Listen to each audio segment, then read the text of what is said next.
台中警方发现有毒品贩仔用暗号咧卖毒，警察就假做人客要交易，落尾掠到一个细粒的药头，抄到按K他命甲毒品的家背包，容易送法办。另外，有毒品贩仔是卖已经看守的大麻花，佮用嫌疑货币买卖，想要闪过调查。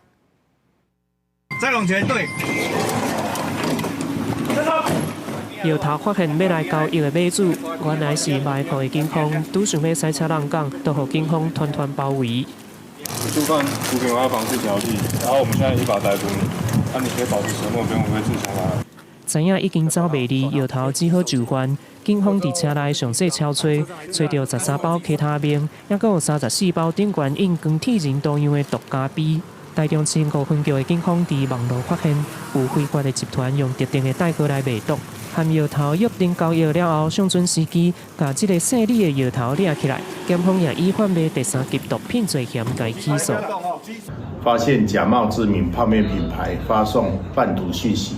并使用表情符号标示不同毒品，例如相应图示是凯他命。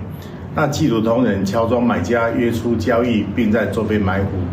台中市刑大伫咧去年侦办一件毒品案，追查毒品的来源，发现药头伫咧北部卖打碎大麻花，为了避免查缉，佮含买主用虚拟货币来交易，也毋过也是互警方沿线掠到。我们发现呢，这个贩毒的药头呢，它不用转账也不用现金，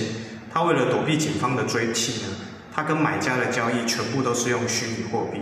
警方运用大数据分析嫌犯可能出入的地点，也有接触的对象，锁定姓林的嫌犯等4个人，除了甲因掠起来，也查扣大麻等相关的证物，先后以违反毒品危害防治条例送办。公司新闻综合报道。